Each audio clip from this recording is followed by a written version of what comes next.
Next topic wave ഒപ്റ്റിക്സിലെ wave front എന്ന് പറയുന്ന ടോപ്പിക്കാണ്. നമുക്കറിയാം വേവ് ഒപ്റ്റിക്സ് നമ്മൾ ഹൈജീൻസ് പ്രിൻസിപ്പിളൊക്കെ കണ്ടു കഴിഞ്ഞു അല്ലേ. ഇനി അടുത്ത വേവ് ഫ്രണ്ടാണ്. വേവ് ഫ്രണ്ട് എന്ന് പറയുമ്പോൾ വളരെ ഇമ്പോർട്ടൻറ്റ് ടോപ്പിക്കാണത്. 2 മാർക്സിൻ്റെയൊക്കെ ആയിട്ട് ചോദിക്കാറുണ്ട്.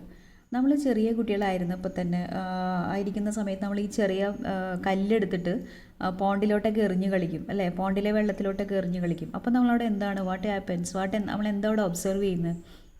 നമുക്കറിയാം നമ്മൾ ഒരു കല്ലെടുത്ത് പോണ്ടിലെ ഒഴുക്കില്ലാത്ത വെള്ളത്തിലോട്ട് എറിഞ്ഞു കഴിഞ്ഞാൽ വളരെ ക്ലിയർ ആയിട്ടുള്ള കോൺസെൻട്രിക് സർക്കിൾസിൻ്റെ ഒരു വേവ്സ് ഫോം ചെയ്യുന്നത് കാണാം അല്ലേ. അത് waves spread out from the point of impact in concentric circles. അതല്ലേ നമ്മൾ കാണുന്നത്. അതായത് നമ്മൾ എവിടെയാണോ ഏത് സ്ഥലത്താണോ നമ്മൾ ഡിസ്റ്റർബ് ചെയ്തത് ആ പോയിന്റ് ഓഫ് ഇമ്പാക്റ്റിൽ നിന്ന് വേവ്സ് സ്പ്രെഡ് ഔട്ട് ആവുന്നത് പോലെ നമുക്ക് കാണാം. അതും കോൺസെൻട്രിക് സർക്കിൾസിൽ. ഞാനിവിടെ ഒരു വീഡിയോ കാണിക്കാം, നോക്കിക്കോളൂ കേട്ടോ. കണ്ടോ ആ കല്ല് ഇവിടെ ബോളാണ് വീഴ്ത്തിയപ്പോൾ ഡ്രോപ്പ് ചെയ്തപ്പോൾ കോൺസെൻട്രിക് സർക്കിൾസ് അവിടെ ഫോം ചെയ്തു അല്ലേ. വളരെ ക്ലിയർ ആയിട്ടുള്ള കോൺസെൻട്രിക് സർക്കിൾസ് കാണാം. ഓക്കെ, ഈ കോൺസെൻട്രിക് സർക്കിൾസ് എന്ന് പറയുന്നത് 2 പാർട്ടാണ് അസോസിയേറ്റ് ചെയ്തിരിക്കുന്നത്. അതായത് നമുക്കറിയാം എപ്പോഴും ഒരേ ആംപ്ലിറ്റ്യൂഡ് ആയിരിക്കില്ല അത് ഓസിലേറ്റ് ചെയ്യുന്ന സമയത്ത്. ആംപ്ലിറ്റ്യൂഡ് കുറഞ്ഞും കൂടിയും ഇരിക്കും അല്ലേ. അപ്പോൾ ഹൈ ആംപ്ലിറ്റ്യൂഡ് ആണെങ്കിൽ അതിനെ ക്രസ്റ്റ് എന്നും ചെറിയ ആംപ്ലിറ്റ്യൂഡ് ആണെങ്കിൽ അതിനെ ട്രഫ് എന്നും നമ്മൾ ചെറിയ ക്ലാസ്സിൽ പഠിച്ചിട്ടുണ്ട് വേവ്സിൻ്റെ. അപ്പോൾ ഇത് ഈ 2 പാർട്ട് കൊണ്ടാണ് ഒരു കോൺസെൻട്രിക് സർക്കിൾ അസോസിയേറ്റ് ചെയ്തിരിക്കുന്നത്. ഓക്കെ, നമ്മളൊരു കോൺസെൻട്രിക് സർക്കിൾ കൺസിഡർ ചെയ്യുകയാണെങ്കിൽ അതിൽ ഏതൊരു പോയിന്റ് എടുത്ത് നോക്കിയാലും അതിലെ എല്ലാ പോയിന്റും എന്ന് വേണമെങ്കിൽ പറയാം. അതായത് ഒരു സർക്കിളിൽ എല്ലാ പോയിന്റും ഒരേ ഫേസിലാണ് ഓസിലേറ്റ് ചെയ്യുന്നത്. മനസ്സിലായോ?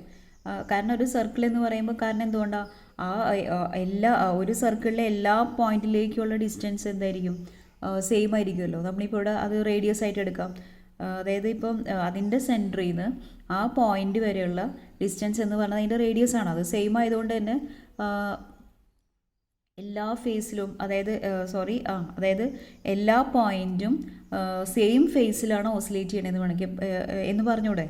കാരണം ഒരേ ഡിസ്റ്റൻസ് ആണ് ഫ്രം ദ പോയിന്റ് ഓഫ് ഇമ്പാക്റ്റിൽ നിന്ന്. ഇവിടെ 6 ആണ്, അത് റേഡിയസ് ആണ് വരിക. സ്ഫെരിക്കൽ ആയതുകൊണ്ട് തന്നെ റേഡിയസ് ആണ് വരിക. So the locus of all these points which oscillate in the same phase is called a wave front. അതിനെയാണ് നമ്മളൊരു വേവ് ഫ്രണ്ട് എന്ന് പറയുന്നത്. മനസ്സിലായോ? അതായത് a locus of all these points which oscillate in the same phase is called a wave front. അങ്ങനെ ഈ points എല്ലാം കൂടെ നമ്മൾ ജോയിൻ ചെയ്യിപ്പിക്കുകയാണെങ്കിൽ ഒരു പെർട്ടിക്കുലർ ഷേപ്പ് കിട്ടും. ഇപ്പോൾ ഈ കേസിൽ നമുക്കൊരു സ്ഫെരിക്കൽ ഷേപ്പാണ് വരുന്നത്. അപ്പോൾ സ്ഫെരിക്കൽ വേവ് ഫ്രണ്ട് എന്ന് പറയും. മനസ്സിലായോ? ഇതാണ് വേവ് ഫ്രണ്ടിൻ്റെ ഡെഫിനേഷൻ. ഈ ഡെഫിനേഷൻ നിങ്ങൾ നോട്ട് ചെയ്യണം. ഓക്കെ, ഇനി ഒരു വേവ്സിൻ്റെ സ്പീഡ് എന്ന് പറയുന്നത് നമുക്കറിയാം. വേവ് ഫ്രണ്ട് എപ്പോഴും മൂവ് ചെയ്യണത് പുറത്തോട്ടാണ് അല്ലേ. ടു മൂവ്സ് ഔട്ട്വേർഡാണ്. So the speed of which wave front moves outward, അതിനെയാണ് സ്പീഡ് ഓഫ് വേവ് എന്ന് പറയുന്നത്. ആ ഔട്ട്വേർഡ് ഡയറക്ഷനാണ് ഇവിടെ കാണിച്ചിരിക്കുന്നത്. നമ്മളിനി ഒരു വേവ് ഫ്രണ്ടിൻ്റെ വേവ് ഫ്രണ്ടിൽ വരുന്ന 2 പോയിന്റ്സ് നമ്മൾ കൺസിഡർ ചെയ്തു. ഇവിടെ കാണിച്ചിരിക്കുന്ന 2 പോയിന്റ്സ്, അതായത് ഇവിടെ ഇതും ഈ കാണിച്ചിരിക്കുന്ന 2 പോയിന്റ് കൺസിഡർ ചെയ്തിട്ട് അതിനൊരു ടാൻജൻറ്റ് വരച്ചു. അത് നമ്മൾ എന്തിനാണ് ഇത് ചെയ്യണമെന്ന് വെച്ചാൽ നമുക്ക് സ്പീഡ് അറിയാൻ. സ്പീഡ് എങ്ങനെയാണ് അടുത്ത വേവ് ഫ്രണ്ട് ഉണ്ടാകുന്നത്, അല്ലെങ്കിൽ ഇതിൽ നിന്ന് അടുത്ത പുതിയ ഡിസ്റ്റർബൻസ് ഫോം ചെയ്യുന്നത് എങ്ങനെയാണെന്നുള്ള കാര്യങ്ങളൊക്കെ പഠിക്കാനാണ്. അപ്പോൾ ഈ ഒരു അതായത് ഒരു വേവ് ഫ്രണ്ടിൻ്റെ 2 പോയിന്റ് കൺസിഡർ ചെയ്തു. ആ പോയിന്റിൽ നിന്ന് നമ്മൾ 2 ടാൻജൻറ്റ് വരച്ചു. ആ ടാൻജൻറ്റാണ് ഈ കാണിച്ചിരിക്കുന്നത്. കണ്ടോ? ആ ടാൻജൻറ്റ് വരച്ചിട്ട് ആ ടാൻജൻറ്റിൽ നിന്ന് ഒരു പെർപെൻഡിക്കുലർ ലൈൻ വരച്ചു. കണ്ടോ? പെർപെൻഡിക്കുലർ ലൈൻ വരച്ചു. ആ പെർപെൻഡിക്കുലർ ആണെന്ന് കാണിക്കാനാണ് അവിടെ ആംഗിൾ മാർക്ക് ചെയ്തിട്ടുണ്ട്. പെർപെൻഡിക്കുലർ ലൈൻ വരച്ചു. അപ്പോൾ ആ പെർപെൻഡിക്കുലർ ലൈൻ എന്ന് പറയുന്നത് അതിൻ്റെ റേ ആണ് അത് ഇൻഡിക്കേറ്റ് ചെയ്യുന്നത്. റേ എന്ന് പറയുന്നത് it is the direction along which the energy of the wave travels. അതായത് ഇതിപ്പം ആ റേയുടെ ഡയറക്ഷൻ കണ്ടാൽ തന്നെ അറിയാം പുറത്തോട്ടാണ് അല്ലെ. ആരോ മാർക്ക് ഇട്ടിരിക്കുന്നത് പുറത്തോട്ടാണ്. അത് ഇൻഡിക്കേറ്റ് ചെയ്യണത് റേ ആണെന്നും പറഞ്ഞു. ആ റേ എന്താണ് മീൻ ചെയ്യുന്നത്? അതായത് ആ വേവിൻ്റെ എനർജി, ആ വേവ് ട്രാവൽ ചെയ്യുന്ന എനർജിയുടെ ഡയറക്ഷനാണ് ഈ കാണിച്ചിരിക്കുന്നത്. ഓക്കെ, ഇതാണ് അതിൻ്റെ definition. Ray is the direction along which the energy of the wave travels. Okay, ഇനി നമ്മൾ പഠിക്കാൻ പോണത് shape of the wave front ആണ്. വേവ് ഫ്രണ്ട് നമ്മളിപ്പോൾ ഈ പറഞ്ഞ ഈ എക്സാമ്പിൾസിൽ നിന്നെല്ലാം നമ്മുടെ മനസ്സിൽ വരുന്നത് വേവ് ഫ്രണ്ട് സ്ഫെരിക്കൽ ഷേപ്പുള്ള വേവ് ഫ്രണ്ടാണ് അല്ലേ. പക്ഷേ എപ്പോഴും സ്ഫെരിക്കൽ തന്നെ ആവണമെന്നില്ല. അത് it depends on the source of light ആണ്. സോഴ്സ് ഓഫ് ലൈറ്റിനെ ഡിപ്പെൻഡ് ചെയ്യുന്നുണ്ട്. ഇപ്പോൾ ഫോർ എക്സാമ്പിൾ ഇപ്പോൾ പോയിൻ്റ് സോഴ്സ് ഓഫ് ലൈറ്റ് ആണെങ്കിൽ അതിൽ നിന്ന് ജനറേറ്റ് ചെയ്യുന്ന വേവ് ഫ്രണ്ട് സ്ഫെരിക്കലായിരിക്കും. അതല്ല ഇനിയിപ്പോൾ സോഴ്സ് ഓഫ് ലൈറ്റ് ഒരു ലീനിയർ ഷേപ്പ് ആണെങ്കിൽ, ഫോർ എക്സാമ്പിൾ ഇപ്പോൾ ഫ്ലൂറസൻ ലൈറ്റ് ഒക്കെ ചിലപ്പോൾ മിക്കവാറും ലീനിയർ ആണ്. അപ്പോൾ അത് അതായത് ഒരു സിലിണ്ട്രിക്കൽ മോഡൽ, ഇപ്പോൾ ഒരു cylindrical model source of light ആണെന്നുണ്ടെങ്കിൽ അതിൽ നിന്ന് ജനറേറ്റ് ചെയ്യുന്ന വേവ് ഫ്രണ്ട് തീർച്ചയായിട്ടും സിലിണ്ട്രിക്കലാണ്. മനസ്സിലായോ? ഇനി അതുമല്ലാത്ത മൂന്നാമത്തെ കേസ് എന്ന് പറയുന്നത് ഇപ്പോൾ സോഴ്സ് ഓഫ് ലൈറ്റ് ഫാർ ഡിസ്റ്റൻസിലാണെന്ന് വിചാരിച്ചോ. ഫോർ എക്സാമ്പിൾ ഇപ്പോൾ in the case of sun നോക്കുകയാണെങ്കിൽ സണ്ണ് ഒരു പോയിൻ്റ് സോഴ്സ് ഓഫ് ലൈറ്റ് ആയിട്ട് എടുക്കാം യൂണിവേഴ്സിൽ. ബട്ട് അത് നമ്മൾ എർത്തിലേക്ക് എത്തുന്ന കേസ് എന്ന് പറഞ്ഞാൽ വളരെ ഫാർ ഡിസ്റ്റൻസിൽ നിന്നാണ് എർത്തിലേക്ക് സൺറൈസ് വന്ന് ഫോളോ ചെയ്യുന്നത് അല്ലേ. അപ്പോൾ അങ്ങനത്തെ കേസിലൊക്കെ എർത്തിലേക്ക് എത്തുന്ന വേവ് ഫ്രണ്ടിൻ്റെ ഷേപ്പ് സ്ഫെരിക്കലല്ല. പിന്നെ എങ്ങനെയായിരിക്കും? പ്ലെയിൻ ടൈപ്പാണ്, പ്ലെയിൻ വേവ്സ് ആണ് സണ്ണിൽ നിന്ന് വരുന്ന വേവ് ഫ്രണ്ടിൻ്റെ. ആക്ച്വലി അത് പോയിൻ്റ് സോഴ്സ് ഓഫ് ലൈറ്റ് ആയിട്ട് എടുക്കുന്ന അതിൽ നിന്ന് വരുന്ന സ്ഫെരിക്കൽ വേവ് ഫ്രണ്ട് തന്നെയാണെങ്കിൽ പോലും അത് കൂടുതൽ ദൂരം ട്രാവൽ ചെയ്യുമ്പോൾ എർത്തിലേക്ക് എത്തുന്നത് അതിൻ്റെ ഒരു സ്മോൾ പോർഷൻ മാത്രമാണ്. സോ നമുക്ക് ഇവിടേക്ക് അപ്പിയേഴ്സ് ടു ബി അത് പ്ലെയിൻ വേവ്സ് ആയിട്ട് നമുക്കത് ഫീൽ ചെയ്യും. മനസ്സിലായോ? അപ്പോൾ ഇങ്ങനെ 3 ടൈപ്പാണ് വേവ് ഫ്രണ്ടിൻ്റെ ഷേപ്പ്. പ്ലെയിൻ വേവ് ഫ്രണ്ട്, പിന്നെ സ്ഫെരിക്കൽ വേവ് ഫ്രണ്ട്, പിന്നെ സിലിണ്ട്രിക്കൽ വേവ് ഫ്രണ്ട്, 3 അതിൽ ആദ്യം ഞാൻ പോയിൻ്റ് സോഴ്സ് ഓഫ് ലൈറ്റ് ആണെങ്കിൽ അതും അതുപോലെ തന്നെ സിലിണ്ട്രിക്കൽ സോഴ്സ് ഓഫ് ലൈറ്റ് ആണെങ്കിലും അതുപോലെ പ്ലെയിൻ വേവ് ഫ്രണ്ട് ഫോം ചെയ്യുന്ന കാര്യങ്ങളും ഈ ഓർഡറിൽ ഇവിടെ വീഡിയോ കാണിച്ചു തരാം. ഇവിടെ ശ്രദ്ധിക്കുക കേട്ടോ. ഇപ്പം ഇവിടെ കാണിച്ചിരിക്കുന്നത് ഒരു ലാമ്പാണ് അല്ലേ. ലാമ്പിൽ നിന്ന് വരുന്ന സോഴ്സ് ഓഫ് ലൈറ്റ്, അതായത് ഒരു പോയിൻ്റ് സോഴ്സ് ഓഫ് ലൈറ്റ് ആയിട്ട് നമ്മൾ ഇത് ആക്ട് ചെയ്യുന്നു. അപ്പോൾ അതിൽ നിന്ന് ജനറേറ്റ് ചെയ്യുന്ന വേവ് ഫ്രണ്ട് തീർച്ചയായിട്ടും സ്ഫെരിക്കൽ വേവ് ഫ്രണ്ട് ആയിരിക്കും ഇൻ 3 ഡയമെൻഷനൽ. ഓക്കെ, അത് കാണിച്ചു തരാം. ഇവിടെ ശ്രദ്ധിക്കുക. കണ്ടോ? 3 ഡയമെൻഷനൽ സ്ഫെരിക്കൽ വേവ് ഫ്രണ്ട് ആണ്. അടുത്ത് നോക്കിയാൽ ഇത് എന്ത് ടൈപ്പാണ്? സിലിണ്ട്രിക്കൽ ആണ്. അപ്പോൾ അതിൽ നിന്ന് ഫോം ചെയ്യുന്ന വേവ് ഫ്രണ്ട് ഒരു സിലിണ്ട്രിക്കൽ വേവ് ഫ്രണ്ട് ആയിരിക്കും. കണ്ടോ? ലീനിയർ ആയിട്ടുള്ള source of light. Okay, cylindrical മോഡലായിരിക്കും. വേവ് ഫ്രണ്ടിൻ്റെ ഷേപ്പ് സിലിണ്ട്രിക്കലാണ്. അതാണ് ഈ കാണിച്ചിരിക്കുന്ന സിലിണ്ട്രിക്കൽ വേവ് ഫ്രണ്ട്. ഇനി അടുത്ത കേസ് സണ്ണിൻ്റെ കേസ് ഞാൻ നേരത്തെ പറഞ്ഞു. സണ്ണിൽ നിന്ന് വരുന്ന വേവ്സ് എന്ന് പറയുമ്പോൾ വളരെ കൂടുതൽ ദൂരം ട്രാവൽ ചെയ്യണം എർത്തിലോട്ട് എത്തണമെങ്കിൽ. അപ്പോൾ അത് സ്ഫെരിക്കലാണെങ്കിൽ അതിൻ്റെ ഒരു സ്മോൾ പോർഷൻ മാത്രമാണ് എർത്തിലോട്ട് എത്തുന്നുള്ളൂ. മനസ്സിലായോ? അപ്പോൾ എർത്തിലോട്ട് എത്തുമ്പോൾ അത് നമുക്ക് പ്ലെയിൻ വേവ്സ് ആയിട്ട് അപ്പിയർ ചെയ്യുന്ന പോലെ നമുക്ക് ഫീൽ ചെയ്യും. അപ്പോൾ ഇങ്ങനെ 3 ടൈപ്പ് വേവ് ഫ്രണ്ടാണ് ഉള്ളത്. ഓക്കെ, ഇനി അടുത്ത നമ്മൾ പറയാൻ പോകുന്നത് ഹൈജീൻസിൻ്റെ പ്രിൻസിപ്പിൾ വെച്ചിട്ട് നമുക്ക് പുതിയൊരു വേവ് ഫ്രണ്ട് ഉണ്ടാവുമ്പോൾ അല്ലെങ്കിൽ ഒരു പർട്ടിക്കുലർ ടൈം, ഇപ്പോൾ t=0 ആണെന്ന് വിചാരിച്ചോ. t=0 ആണെങ്കിൽ ആ ടൈമിലുള്ള വേവ് ഫ്രണ്ടിൻ്റെ ഷേപ്പ് എന്താണെന്ന് നമുക്കറിയാം എന്നുണ്ടെങ്കിൽ അടുത്ത ടൈമിൽ, അതായത് ലേറ്റർ ടൈമിൽ വേവ് ഫ്രണ്ടിൻ്റെ ഷേപ്പും പൊസിഷനും എന്താണെന്ന് നമുക്ക് ഈസി ആയിട്ട് ഡിറ്റർമിൻ ചെയ്യാം എന്നുള്ളതാണ് ഹൈജീൻസ് പ്രിൻസിപ്പിൾ പറയുന്നത്. മനസ്സിലായോ? അതായത് ഒന്നുകൂടെ ഞാൻ പറയാം. ഇഫ് t=0, ടൈം t=0 എന്ന് പറയുന്ന, അതായത് സ്റ്റാർട്ട് ചെയ്തിട്ടില്ല എന്നർത്ഥം. ടൈം t=0ൽ വേവ് ഫ്രണ്ടിൻ്റെ ഷേപ്പ് എന്താണോ അത് നമുക്കറിയാമെന്നുണ്ടെങ്കിൽ, ടൈം t=0ൽ വേവ് ഫ്രണ്ടിൻ്റെ ഷേപ്പ് നമുക്കറിയാമെന്നുണ്ടെങ്കിൽ ലേറ്റർ ടൈമിൽ വേവ് ഫ്രണ്ടിൻ്റെ ഷേപ്പും പൊസിഷനും നമുക്ക് ഈസി ആയിട്ട് ഡിറ്റർമിൻ ചെയ്യാം എന്നുള്ളതാണ് ഹൈജീൻസ് പറയുന്നത്. ഹൈജീൻസ് പ്രിൻസിപ്പിൾ യൂസ് ചെയ്തിട്ട് ഈസി ആയിട്ട് ഡിറ്റർമിൻ ചെയ്യാം. ഓക്കെ, അപ്പോൾ ഞാനിതിവിടെ കാണിക്കാം. ഈ പോയിന്റ് നിങ്ങൾ നോട്ട് ചെയ്യണം. ഓക്കെ,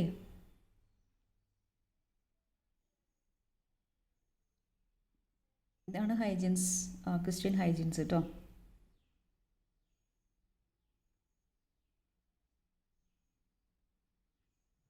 ഈ പോയിന്റ് നിങ്ങൾ നോട്ട്ബുക്കിലേക്ക് എഴുതണം. ഓക്കെ, ഇവിടെ ഒരു പോയിന്റ് സോഴ്സ് കാണിച്ചിട്ടുണ്ട്. അതിനകത്ത് നിന്ന് സ്പ്രെഡ് ചെയ്യുന്ന സ്ഫെരിക്കൽ വേവ് ഫ്രണ്ടാണ് ഈ കാണിച്ചിരിക്കുന്നത്. അതിൻ്റെ ഒരു പാർട്ട് എടുത്തു, AB എന്ന് പറയുന്ന ഒരു പാർട്ട് എടുത്തു. ഓക്കെ, ഇനി AB-യിൽ വരുന്ന അതായത് AB-യിൽ വരുന്ന, അതായത് AB എന്ന് പറയുന്ന ആ സ്ഫെരിക്കൽ വേവ് ഫ്രണ്ടിൽ വരുന്ന കുറച്ച് പോയിൻറ്റ്സ് നോട്ട് ചെയ്തു. ആ കുറച്ച് പോയിൻറ്റ്സ് ആണ് നമ്മളിവിടെ യെല്ലോ കളറിൽ കാണിച്ചിരിക്കുന്നത്. മനസ്സിലായോ? അതായത് അതിൻ്റെ അറ്റ് ടൈം t=0 വേവ് ഫ്രണ്ടിൻ്റെ ഷേപ്പ് നമുക്ക് അറിയാമെന്നുണ്ടെങ്കിൽ ഹൈജീൻസിൻ്റെ പ്രിൻസിപ്പിൾ വെച്ച് അടുത്ത ടൈമിലെ വേവ് ഫ്രണ്ട് എന്തായിരിക്കും എന്നുള്ളതാണല്ലോ നമ്മൾ നേരത്തെ പറഞ്ഞ പോയിന്റ്. അപ്പോൾ ഇവിടെ AB എന്നുള്ള ഒരു വേവ് ഫ്രണ്ടിൽ ഓരോ പോയിൻറ്റും ഇവിടെ നിങ്ങളിത് ഫോം ചെയ്യണം, നിങ്ങൾ ശ്രദ്ധിച്ച് കാണും. അതായത് എ ബി എന്ന് പറയുന്ന സ്ഫെരിക്കൽ വേവ് ഫ്രണ്ടിലത്തെ ഓരോ പോയിൻറ്റും ഇവിടെ ഇപ്പോൾ 1 2 3 4 5 6 പോയിൻറ്റ്സ് ഇവിടെ മാർക്ക് ചെയ്തിട്ടുണ്ട് അല്ലേ? 6 അല്ലേ? 7 1 2 3 4 5 6 7. ഓക്കെ, 7 എ ബി എന്ന് പറയുന്ന ഒരു വേവ് ഫ്രണ്ടിലെ പാർട്ടിൽ 7 പോയിൻറ്റ്സ് ഇവിടെ മാർക്ക് ചെയ്തിരിക്കുകയാണ്. ആ 7 പോയിൻറ്റ്സിൽ നിന്നും ഓരോ പോയിൻറ്റ്സിൽ നിന്നും പുതിയൊരു ഡിസ്റ്റർബൻസ്, അതായത് പുതിയൊരു വേവ് ഫോം ചെയ്യാനുള്ള ഒരു സോഴ്സായിട്ടല്ല ആക്ട് ചെയ്യുന്നത്. കണ്ടോ? അതായത് ഓരോ പോയിന്റിൽ നിന്ന് ഒരു പുതിയ വേവ് ഉണ്ടാവുന്നില്ലേ? അതായത് ഇപ്പോൾ ഇവിടെ 7 പോയിന്റ്സ് ആണ് നമ്മൾ കൺസിഡർ ചെയ്തെന്നുണ്ടെങ്കിൽ 7 പുതിയ വേവ്സ് ഉണ്ടാവുന്നുണ്ട്. നിങ്ങൾക്ക് അത് കാണുമ്പോൾ തന്നെ അറിയുന്നില്ലേ? ഓക്കെ, അപ്പോൾ അതുകൊണ്ട് തന്നെ അതിൻ്റെ അതായത് നമ്മൾ എപ്പോഴാണോ ആ പുതിയ ആ ഓരോ പോയിന്റിൽ നിന്നും സെക്കൻഡറി വേവ്സ് ഉണ്ടാവുകയാണ് ചെയ്യുന്നത് അല്ലേ? അവിടെ ശ്രദ്ധിച്ചോളൂ കേട്ടോ.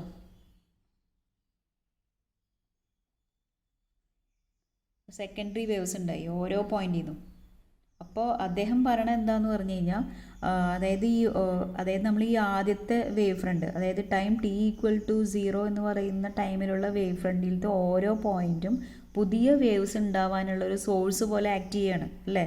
ഇപ്പോൾ എ ബി എന്ന് പറയുന്നതിൽ ആ യെല്ലോ കളറിൽ കാണിച്ചിരിക്കുന്ന ഓരോ പോയിന്റും സെക്കൻഡറി വേവ്സ് ഉണ്ടാവാനുള്ള സോഴ്സായിട്ട് ആക്ട് ചെയ്യല്ലേ ചെയ്യുന്നത്. അതാണ് ഹൈജീൻസിൻ്റെ പ്രിൻസിപ്പിളിൽ പറയുന്നത്. മനസ്സിലായോ? അപ്പോൾ ഇങ്ങനെ ഉണ്ടാവുന്ന ഓരോ പോയിന്റിൽ നിന്നുണ്ടാവുന്ന സ്ഫെരിക്കൽ വേവ്സ് ഒറിജിനേറ്റ് ചെയ്യുന്നുണ്ടെന്ന് പറഞ്ഞു. ഇങ്ങനെ ഉണ്ടാവുന്ന ഈ ഒറിജിനേറ്റ് ചെയ്യുന്ന ഫോർവേഡ് ഡയറക്ഷനിലോട്ട് മൂവ് ചെയ്യുന്ന സ്ഫെരിക്കൽ സെക്കൻഡറി വേവ്സിനെ വിളിക്കുന്ന പേരാണ് വേവ്ലെറ്റ്സ്. ഓക്കെ, വേവ്ലെറ്റ്സ്. അപ്പോൾ വേവ്ലെറ്റ്സ് എന്താണെന്ന് വേണമെങ്കിൽ ചോദിക്കാം. അതായത് ഇങ്ങനെ സെക്കൻഡറി സ്ഫെരിക്കൽ വേവ്സ് ഒറിജിനേറ്റ് ചെയ്യുന്നു, which is in the forward direction. മനസ്സിലായോ? From the source of old wave front. അതിനെയാണ് എന്ത് പറയുക? വേവ്ലെറ്റ്സ്. ഓക്കെ, ഇവിടെ കാണിക്കാം, ഒന്നുകൂടെ ശ്രദ്ധിക്കുക.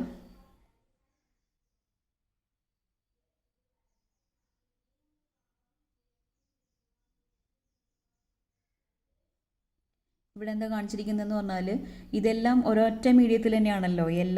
എല്ലാ പുതിയ വേവ്സ് ഉണ്ടാവുന്നത് ഒരു മീഡിയത്തിൽ തന്നെയാണ്. അതുകൊണ്ട് തന്നെ ഒരു മീഡിയത്തിലായതുകൊണ്ട് തന്നെ ഐസോട്രോപിക് മീഡിയം എന്ന് പറയാം. അപ്പോൾ അതുകൊണ്ട് തന്നെ ഈ ഓരോ വേവ്സ് ഉണ്ടാവുന്നത് സെയിം വെലോസിറ്റിയോട് കൂടിയാണ് ഉണ്ടാവുന്നത് അല്ലേ? അതായത് the velocity of each wavelets will be the same in all directions.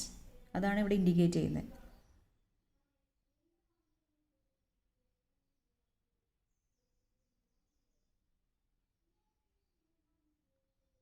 അങ്ങനെയാണെങ്കിൽ ഇവിടുത്തെ ഓരോ ഡിസ്റ്റൻസും എന്ന് പറയുന്നത് അതിൻ്റെ റേഡിയസ് അല്ലേ? ആ റേഡിയസ് എന്ന് പറയുന്നത് v × t എന്ന് കണക്കാക്കാമല്ലോ. അപ്പോൾ radius of the secondary wavelets r = v × t എന്ന് പറയാം. ഓക്കെ,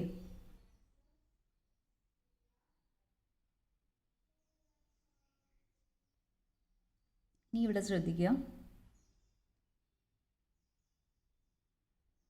ഓക്കെ, ഇവിടെ ഇപ്പോൾ എന്താ ചെയ്തത്? അതായത് ഈ ഓരോ പുതിയതായിട്ടുണ്ടായ ഓരോ സെക്കൻഡറി വേവ്സിനും ഓരോ ടാൻജൻറ്റ് വരച്ചു. അതായത് വേവ്ലെറ്റ്സിലെല്ലാം ഒരു ടാൻജൻറ്റ് വരച്ചു. എന്നിട്ട് ആ ടാൻജൻറ്റിനെ നമ്മൾ ജോയിൻ ചെയ്യിപ്പിക്കുകയാണെങ്കിൽ ആ പുതിയ വേവ് ഫ്രണ്ടിൻ്റെ പൊസിഷൻ നമുക്ക് കിട്ടും. മനസ്സിലായി? ഈ ടാൻജൻറ്റുകളെല്ലാം കൂടെ യോജിപ്പിക്കുകയാണെങ്കിൽ, കണക്ട് ചെയ്ത് വരയ്ക്കുകയാണെങ്കിൽ അതൊരു പുതിയ വേവ് ഫ്രണ്ടിൻ്റെ പുതിയതായിട്ടുണ്ടായി പഴയ വേവ് ഫ്രണ്ട് എ ബി ആണ് അല്ലേ? പുതിയ വേവ് ഫ്രണ്ടിൻ്റെ പൊസിഷൻ കിട്ടും. ഓക്കെ, കാണാം. എന്താ ജോയിൻ ചെയ്യിപ്പിച്ചു. അപ്പോൾ ഒരു പുതിയ വേവ് ഫ്രണ്ട് ഉണ്ടായി, അതിൻ്റെ പേര് എ ഡാഷ് ബി ഡാഷ് എന്ന് കൊടുത്തു. മനസ്സിലായോ? പുതിയ വേവ് ഫ്രണ്ടിൻ്റെ പൊസിഷൻ നമുക്ക് കിട്ടി. ഓക്കെ,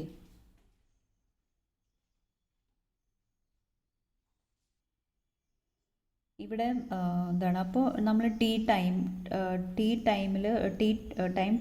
= 0 ആയിട്ട് എടുക്കുകയാണെങ്കിൽ ഇവിടെ r = 0 അല്ലേ? അപ്പോൾ അത് ഇൻഡിക്കേറ്റ് ചെയ്യണത് initial position of the wave ആണ്. ഓക്കെ, അപ്പോൾ ഇനീഷ്യൽ പൊസിഷനിൽ എന്തായിരുന്നു? ഏത് വേവ് ഫ്രണ്ട് ആയിരുന്നു? എ ബി ആയിരുന്നു അല്ലേ? പിന്നെ ഒരു ലേറ്റർ ടൈമിൽ, അതായത് t = ടോർ എന്ന് പറയുന്ന ടൈമിൽ പിന്നെ എന്ത് ഫോം ചെയ്തു? പുതിയൊരു വേവ് ഫ്രണ്ട് ഉണ്ടായി. മനസ്സിലായി? അതായത് A', B' എന്ന് പറയുന്ന ഒരു വേവ് ഫ്രണ്ട് ഉണ്ടായി. നോക്കിക്കോളൂ കേട്ടോ. കണ്ടോ? ടോ ആയപ്പോൾ പുതിയൊരു വേവ് ഫ്രണ്ട് ഫോം ചെയ്തു അല്ലേ? അപ്പോൾ with distance v tau A', B' form ചെയ്തു. ഇത് റിപ്രസെൻ്റ് ചെയ്യുന്നത് പുതിയ വേവ് ഫ്രണ്ടാണ്. ഓക്കെ, അപ്പോൾ ഇത്രയൊക്കെ ഉള്ളൂ വേവ് ഫ്രണ്ട് എന്താണെന്നുള്ളത്. വേവ് ഫ്രണ്ടിൻ്റെ നോട്ട്സ് അടക്കം ഇതിനകത്ത് പറയുന്നുണ്ട്. ആ നോട്ട്സ് അങ്ങനെ തന്നെ കോപ്പി ചെയ്യുക. ഓക്കെ,